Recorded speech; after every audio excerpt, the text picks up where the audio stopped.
All right. We have to wait for the head one. We have our head judge. I'm sorry. Yeah. Well, at least I guess it gives us some extra time. Right. Yeah. Got your program started? They're running. Everything's running. Don't press the button yet. Okay. Dude, don't press the button. Test it. And there. It's working. All right, slideshow's going. You ready? Candy is sending up its vibrations. That's right. All right. So we're the Tomahawks. Our team members would prefer to remain anonymous, but we don't really care. We have Nate, Alex, You're starting right Austin. now, right? Yep. Okay, good. Griffin, and myself, Bob. Hi. If you're fortunate enough to have all your arms and legs, chances are that you take them for granted. The human body is a remarkable piece of biological machinery, and humans are no exception. For example, consider the delicate and complex tasks hands can perform, such as painting beautiful pictures or playing the violin. At the same time, hands have the strength and durability required to grip heavy objects and withstand impacts. Legs are equally impressive to enabling a person to run long distances without tiring and navigate across uncertain terrains. Imagine losing one of your limbs. We, the Tomahawks, are researching robotic prosthetics. The problem is that limbs are frequently amputated due to a plethora of causes: combat, disease, etc. Once these limbs are lost, they obviously cannot be reattached. Due to this, there is a need for robotic prosthetics. However, most of these, at the present time, unfortunately have less functionality than the original limbs they are meant to replace. Prosthetics have a pretty long history. What is believed to be the oldest known prosthetic was unearthed in the year 2000 in Cairo, Egypt. It was a toe, actually, made from wooden leather. It was attached to a 3,000-year-old mummy and is a pretty good example of how prosthetics have evolved over time. Additionally, ancient literature tells of other types of prosthetics. For example, a Roman general named Marcus Sergius who lost a hand in battle. A replacement was fashioned out of iron. It could hold a shield and enabled him to return to battle. Although the use of hooks and peg legs among pirates has been exaggerated over the years, they did use a variety of prosthetics. Most of the operations involved various unlikely materials and were carried out by the ship's cook. In the 1840s, anesthesia arrived on the scene and made more complex operations possible. Since then, more advances in sterile surgeries and technologies have increased success rates of amputations and increased demand for prosthetics, in addition to improving the limbs themselves. Our dummy lost its leg and arm, so we designed the prosthetic arm and leg to solve the issue. Walt and I worked together to build these prosthetic limbs. The way the limb works is we put two motors, one for the knee and one for the ankle. The motors run on a program our programmer made. The arm works quite the same. The arm also has two motors, one for the fingers and one for the elbow. It bends as the program tells. Hi, my name is Griffin Tibbetts, and I am a member of Team Tomahawks, but you probably already know that. Anyway, I'll be showing you what we have learned about history, about the people who are researching the solution for amputees. People like Dean Kamen, who have invented things like the Luke arm, a prosthetic arm that can be controlled with other parts of the body. The Luke arm's fingers can move independently, and unlike most prosthetic arms, the Luke arm does not operate using a pinch grip, meaning that the user can grip fragile things without breaking them. That is because the Luke arm has a grip sensor that vibrates more violently depending upon the strength of the grip. The Luke arm is probably one of the biggest achievements in the world of prosthetics. Other achievements have been made, but the rules say name one, and this is getting really long and rambly.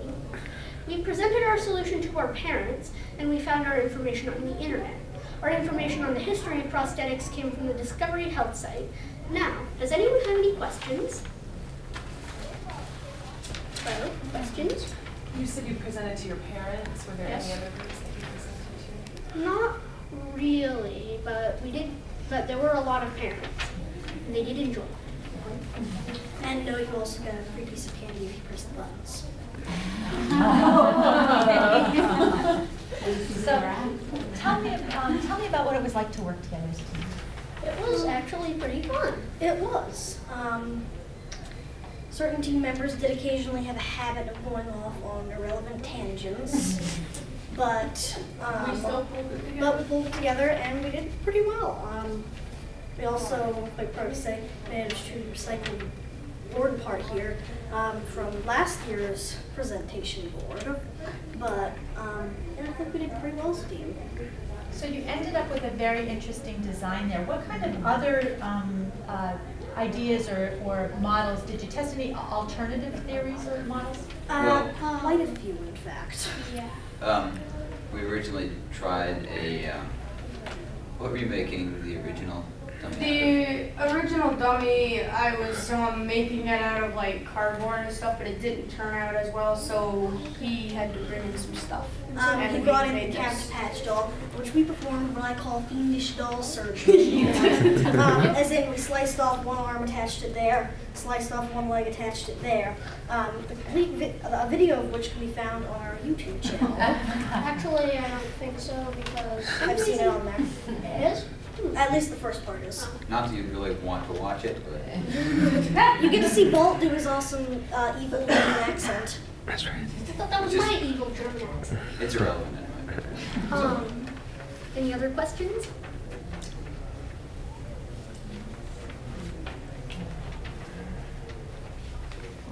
How do you think doing this project has helped you maybe be interested in other things that have to do with biomedical technology, or perhaps even something in the science?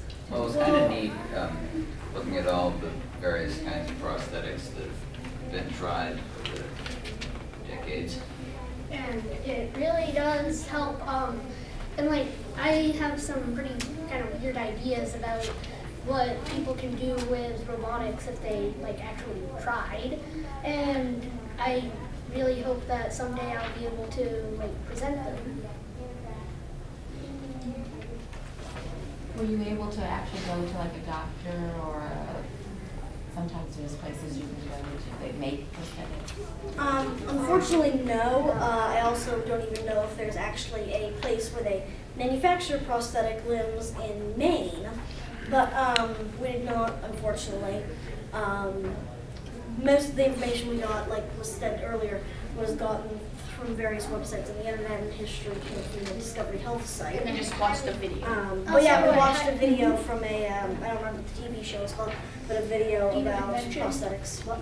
Deed of Invention? Yes, Deed of Invention. And it's highly likely that Dean King is going to show up at our school. So, Very exciting. Very exciting. What was your favorite? What was each of yours favorite part about doing the work together? probably getting to build all this cool stuff. Fiendish doll surgery. The rest of you? Your favorite part?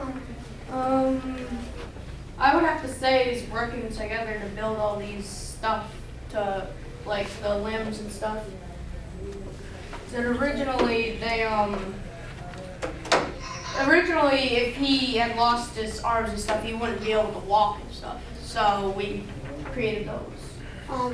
Also, we had started with having the arm just like doing this. Yeah, and closing. But we found that, well, actually it was his idea, and we found that we could get it to Pass the pass ball. the ball from one little Finger to claw fingers. thing to another. Well, thank you very, very much for your Thank you. presentation. It was wonderful. Wait, before we go, we have a question for you. Yes. Who wants candy? I did.